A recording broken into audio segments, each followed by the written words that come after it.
पक्का पक्का चलो सर कंपनी की बैलेंस शीट। सर जी आपको पता है हमारी आज पहला उसकी बैलेंस शीट, दूसरा स्टेटमेंट ऑफ पीएनएल, तीसरा नोट्स टू अकाउंट, चौथे में 3 चीजों का फॉर्मेट दिया है, बैलेंस शीट, पीएनएल और notes to account. That means आपको और उनके नोट्स टू अकाउंट को डिटेल में डिस्कशन करेंगे, ठीक है, पक्का ध्यान से देखना। पर उससे पहले हेलो मेरे सीए वाले बच्चों, very very good morning, good evening, good afternoon. मैं आपका दोस्त सी अनुज सिंह तोमर आज फिर से आपके सामने हाजिर हूं और आज का हमारा लेक्चर बहुत ही खास होने वाला है।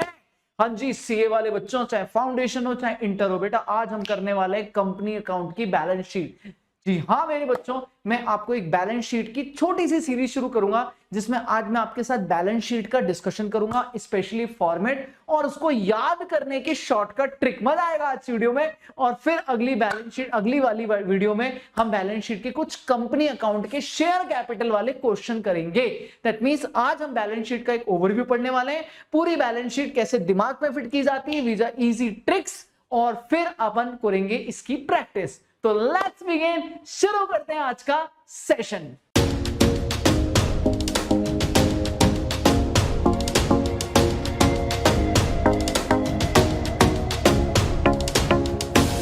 मेरे बच्चों तो शुरू करते हैं कंपनी की बैलेंस शीट। पर शुरू करने से पहले एक बार कमेंट बॉक्स खोलो और उसमें टाइप करना कि आपके एक्चुअल में कंपनी बैलेंस शीट में कौन कौन से पॉइंट्स आपको प्रॉब्लम करते हैं, ताकि जब मैं अगली वीडियो में जब क्वेश्चन उठाऊं तो उन पॉइंट्स को जरूर कंसीडर करूं। ठीक है, पक्का पक्का चलो सर कंपनी की बैलेंस शीट। सर जी आपको पता है हमारी कंपनीज एक्ट 2013 में शेड्यूल 3 दिया गया है जो फॉर्मेट देता है बैलेंस शीट और पीएनएल का। As per the companies act किसी भी कंपनी को अपनी फाइनेंशियल स्टेटमेंट के नाम पे 5 चीजें बनानी पड़ती हैं। बाबू कितनी चीजें? 5। पहला उसकी बैलेंस शीट, दूसरा स्टेटमेंट ऑफ पीएनएल, तीसरा नोट्स टू अकाउंट, चौथा कैश फ्लो स्टेटमेंट और पांचवा statement of change in equity. लेकिन अगर बैलेंस शीट पीएनएल की बात की जाए तो उसका फॉर्मेट दिया गया है आपको शेड्यूल 3 में।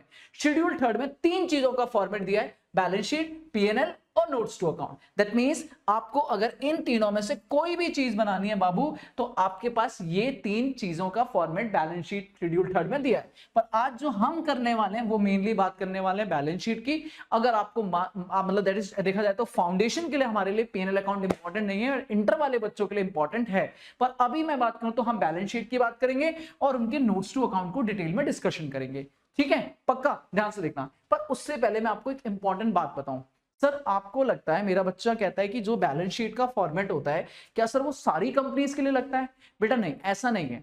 शेड्यूल 3 में भी 3 फॉर्मेट दिए गए हैं, डिवीजन 1, डिवीजन 2, डिवीजन 3। जिन कंपनी पे अकाउंटिंग स्टैंडर्ड लगता है, मतलब ये मान के चलो छोटी कंपनी, बहुत ज्यादा बड़ी कंपनी नहीं है, इंटर में ज्यादा पढ़ोगे, उनके ऊपर हमारा शेड्यूल 3 का डिवीजन 1 फॉर्मेट फॉलो करता है जो हमें फाउंडेशन में और इंटर में फॉलो करना है। क्लियर है? लेकिन जब हम सीए फाइनल में पहुंचेंगे तो हमारे पास उन कंपनी की बात जिनके ऊपर इंड एस लग रहा है, मतलब हमारी बैलेंस शीट का फॉर्मेट फिर चेंज हो जाएगा। जी हाँ, तो मतलब आज जो फॉर्मेट पढ़ने वाले हैं वो फाउंडेशन और इंटर वालों के लिए एप्लीकेबल है, लेकिन फाइनल वाले बच्चों अगर बेटा है तो बेटा उसके लिए बैलेंस शीट का फॉर्मेट थोड़ा और डिफरेंट होगा, क्योंकि वो इंड एस की अकाउंटिंग कर रहा होगा। और नॉन बैंकिंग कंपनी या जितनी भी फाइनेंशियल बैंक बीएफसी हैं उनको तो अलग ही फॉर्मेट फॉलो करना है, दैट इज डिवीजन 3।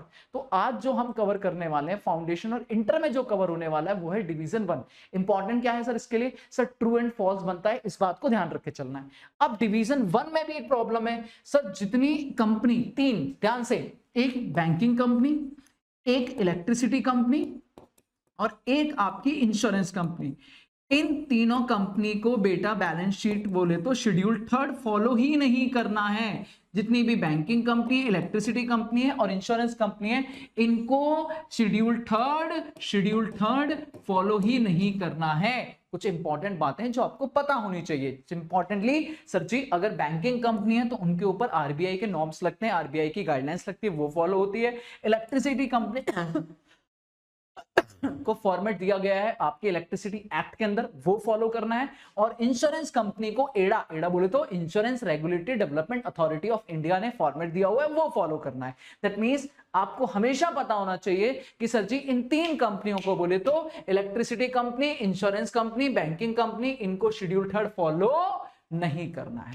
तो बेटा बच्चा शेड्यूल 3 कंपनी का फॉर्मेट तो शुरू कर देता है पर उसको उसके बेसिक ही नहीं पता है। तो मैंने पहले बेसिक रिवाइज कराया जल्दी बताओ। शेड्यूल थर्ड हमारी balance sheet, PNL, notes to account के फॉर्मेट देता है। ये 3 फॉर्मेट देता है बेटा, डिवीजन 1, डिवीजन 2, डिवीजन 3। जो डिवीजन 1 है वो हमारे लिए एप्लीकेबल है सीए फाउंडेशन और सीए इंटर के लिए बाबू। बाकी फॉर्मेट हम इंटर के बाद फाइनल में पढ़ेंगे। डिवीजन 1 में भी देखा जाए तो आपने को 3 कंपनियों के लिए फॉर्मेट बिल्कुल एप्लीकेबल नहीं है, उनके सेपरेट फॉर्मेट है। That is insurance company, banking company, electricity company को अलग फॉर्मेट फॉलो करना है। क्या बोलता मेरा बच्चा? अब डिवीजन 1 में भी 2 पार्ट हैं, पार्ट 1 और पार्ट 2। सर कह रहा है इतना कुछ?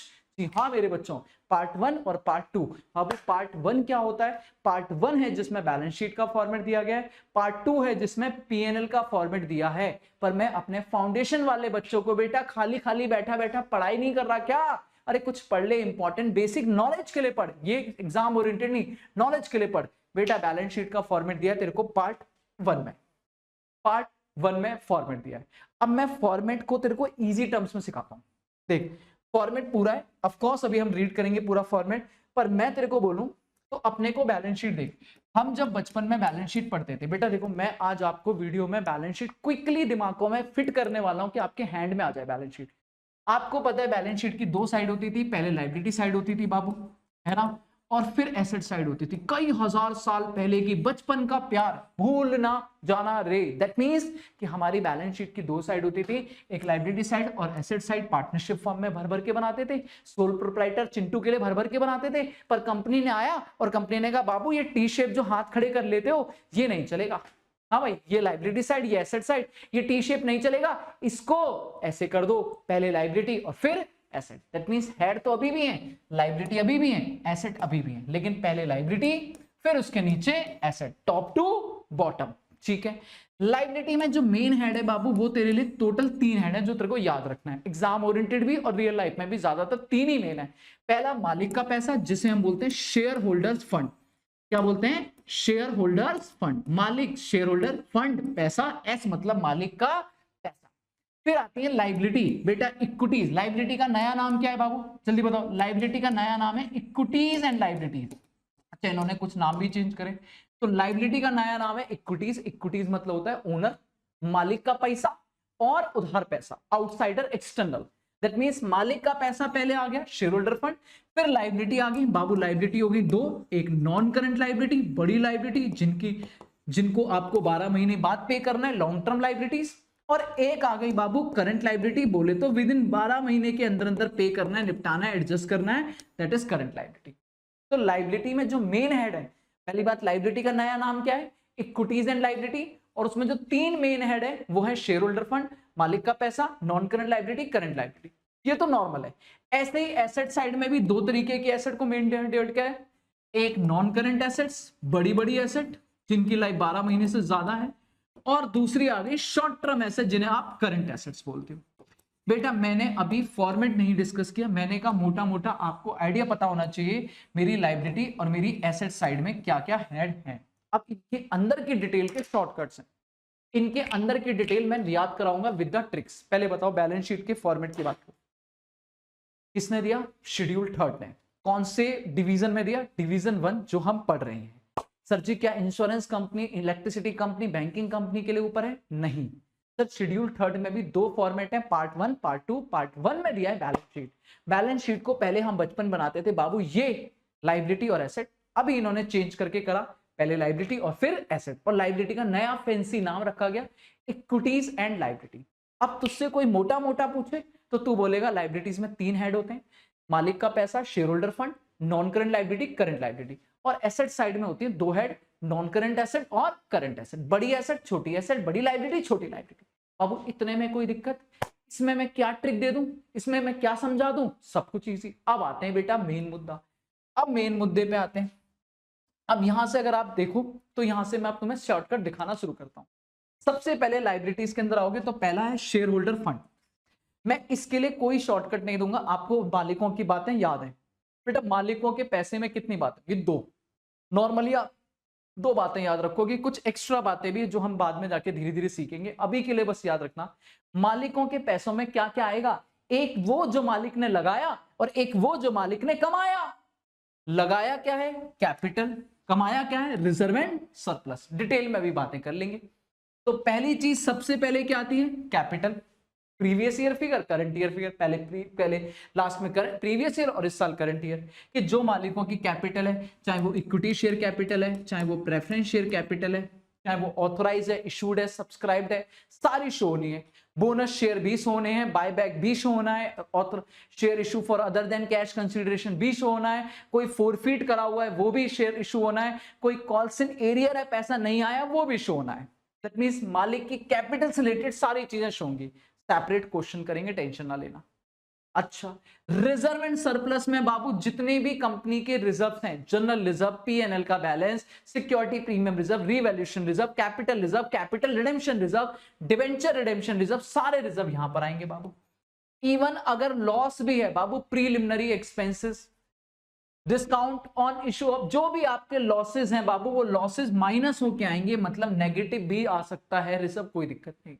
पीएनएल का डेबिट बैलेंस है बेटा, एसेट में नहीं आएगा, यही नेगेटिव में आएगा।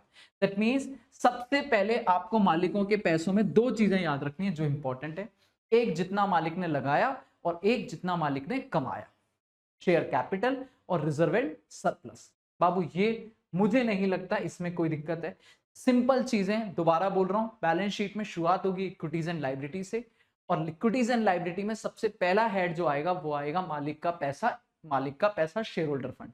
उसमें दो चीजें मेन है, जो लगाया जो कमाया, share capital, reserve and surplus. Detail में अभी बातें करें। सर एक शेयर वारंट होता है, ये ऐसे मान के चलो, अभी मैं इजी के लिए समझा के चलता हूं, इंटर में आप डिटेल में पढ़ोगे और एक्चुअल में पढ़ोगे। अभी मान के चलो एक तरह का advance money for future public offer, कि कंपनी फ्यूचर में शेयर ऑफर करने वाली, उसके लिए मैंने अलग से शेयर के लिए एडवांस में कंपनी ने मुझे ऑप्शन दिया है और मैंने कुछ पैसा दे दिया, एक तरह का वारंटी है कि मुझे फ्यूचर में शेयर मिलेंगे ही मिलेंगे। एक्चुअल मालिक बनने ही वाले हैं, पर अभी कंपनी ने शेयर ऑफर नहीं करे, फ्यूचर में करेगी, लेकिन पैसा अभी ले लिया और वारंटी नहीं है कि भाई पैसा तो मिलेगा ही मिलेगा। तो ये भी एक तरह का अमाउंट होता है, जिसकी बात में दो मेन है जो आपके क्वेश्चन में, सब कुछ आपकी रियल लाइफ में अगर मानो तो ये दो चीजें इंपॉर्टेंट है। अब आते हैं सेकंड को भी छोड़ते हैं और सीधा आते हैं नॉन करंट लायबिलिटी, बोले तो हमारा मेन है। अब नॉन करंट लायबिलिटी में चार चीजें आती हैं, अब वो याद कैसे रखना है? सर ये कैसे याद रहेगा? Long term boring, deferred tax liability, other long term liability और लॉन्ग टर्म प्रोविजन। अब वो याद रखना। सर हम क्या सीक्वेंस ऊपर नीचे कर सकते हैं बैलेंस शीट का? नहीं, जो सीक्वेंस है वही फॉलो होना चाहिए। तो इसका हमने शॉर्टकट बनाया है बाबू। सबसे पहले आप उठाओ एल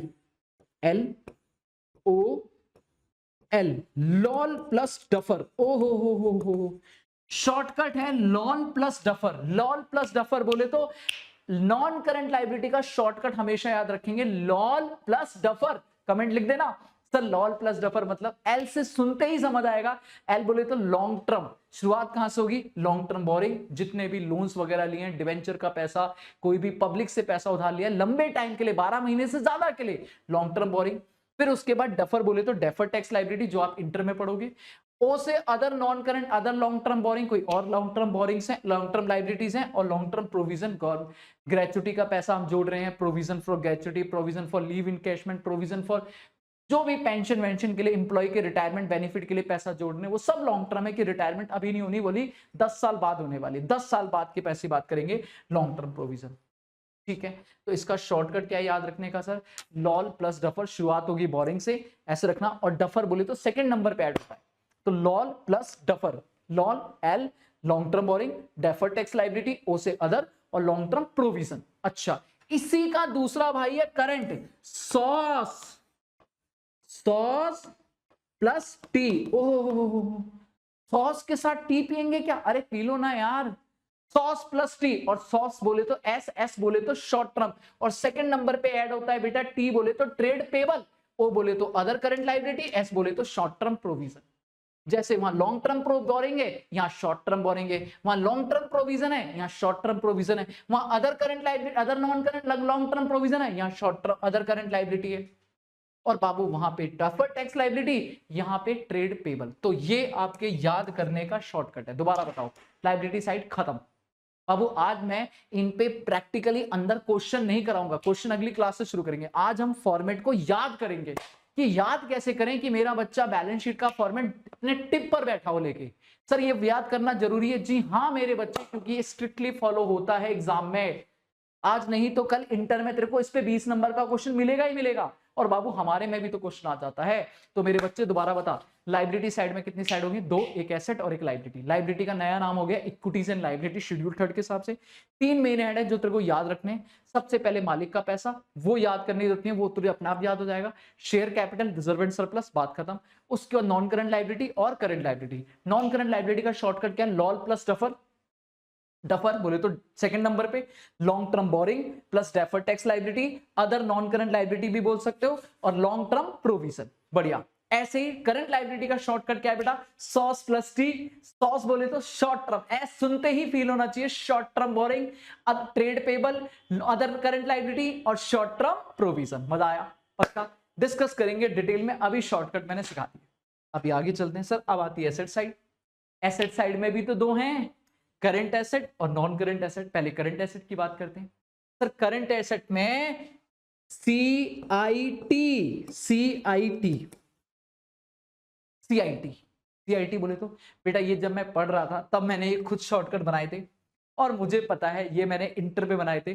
तो उस टाइम पे हमारे यहाँ पे फेमस हुआ करता था, इनकम टैक्स का चैप्टर चल रहा था मेरा, और रेड असेसमेंट चल रहा था।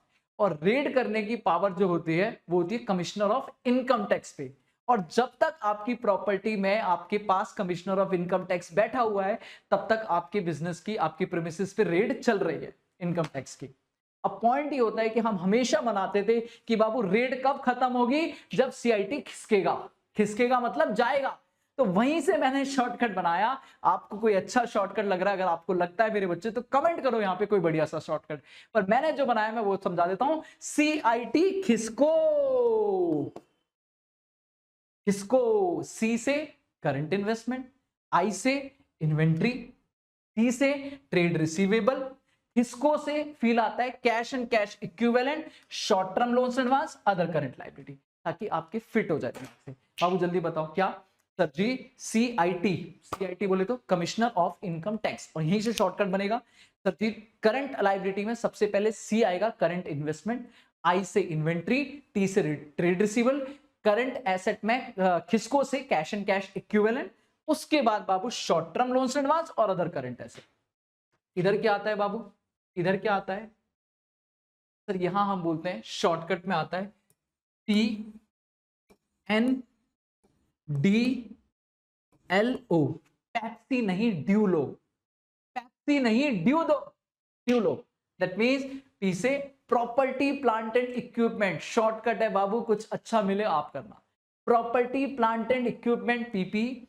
सर जी एन से नॉन करंट इन्वेस्टमेंट, वहां पे करंट होता है, यहां से नॉन करंट। डी से डेफर्ड टैक्स एसेट, एल से लॉन्ग टर्म लोन्स एडवांस, यहां शॉर्ट टर्म होता है, यहां लॉन्ग टर्म। और ओ से तो बेटा वही है, अदर अदर हर जगह चलता है। सॉस प्लस टी हो, लॉल प्लस टी हो, भैया यहाँ पे पैप्सी नहीं ड्यूलो, या सीआईटी किसको, ओ सुनते ही अदर आता है। Other current asset, other current liability, other non current liability, other current liability. बात समझ आ रही है? इधर सो और लो से क्या निकलता है बेटा? Long term loans and advance, short term loans and advance. Sir ji एक बार समराइज करो। देखो आपकी लाइबिलिटी का नया नाम हो गया है बेटा इक्विटीज एंड लाइबिलिटी। मेरे साथ बिना सोचे समझे बेटा, बिना सोचे समझे, पर दिमाग को एकदम साइलेंट रख के सोच के आराम से बाबू लिखना शुरू करो, या एक बार रिवाइज करो। देखो इक्विटीज एंड लाइबिलिटी में जो मेन हेड है, सबसे पहले शेयर होल्डर फंड। उसमें दो चीजें अपन को पता है, क्या लगाया शेयर कैपिटल, क्या कमाया रिजर्व एंड सरप्लस। फिर आती है नॉन करंट लाइबिलिटी। बेटा इसका शॉर्टकट क्या है? Lol L, defer tax liability O और एल।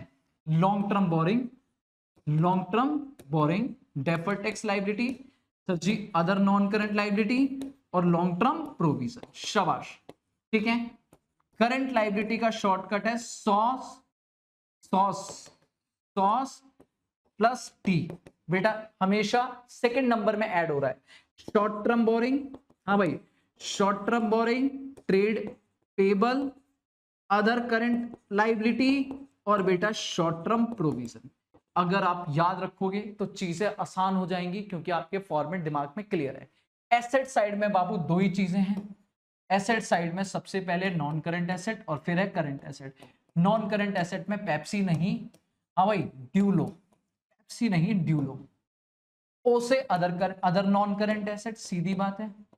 टी से property plant and equipment, N से नॉन करंट इन्वेस्टमेंट, और बेटा डी से डेफर्ड टैक्स एसेट, और लास्ट ओ से लॉन्ग टर्म लोन्स एडवांस। किसी को हमने long term loans and advance दे रखा है तो वो आ जाएगा। करंट एसेट में क्या है बाबू, CIT किसको, CIT किसको, सी से करंट इन्वेस्टमेंट, सी से करंट इन्वेस्टमेंट, बेटा आई से इन्वेंट्री, टी से ट्रेड रिसीवेबल, सी से किसको में कैश एंड कैश इक्विवेलेंट, और बेटा short term loans and advance, और बेटा अदर करंट एसेट।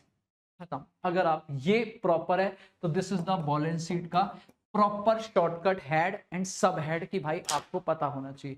बाकी अंदर की चीजें तो बेटा क्वेश्चन करते करते भी समझ आ जाती हैं, आपको पता भी है। इसमें सारी कैपिटल आएगी, इसमें सारे रिजर्व आएंगे, डिबेंचर वगैरह लॉन्ग टर्म बोरिंग में आते हैं, डेफर्ड टैक्स लायबिलिटी का भी लॉन्ग ये सब काम नहीं है, ठीक है। लॉन्ग टर्म प्रोविजन में आपको नॉर्मली रिटायरमेंट एम्प्लॉय की ग्रेचुटी का प्रोविजन आता है। शॉर्ट टर्म बोरिंग में बेटा कोई बैंक से ओवरड्राफ्ट लिया है आपने, कोई आपने शॉर्ट टर्म 12 महीने का लोन लिया है, कोई कैश क्रेडिट कार्ड की फैसिलिटी वो आएगी। ट्रेड पेबल में दो चीजें आती हैं, क्रेडिटर और बिल्स पेबल।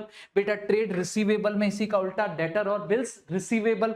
बाबू अदर करंट लायबिलिटी में आपके छोटे मोटे calls in advance, interest accrued वगैरह, सैलरी पेबल, वेजेस पेबल, कोई आउटस्टैंडिंग खर्चा वगैरह सब आ जाएगा।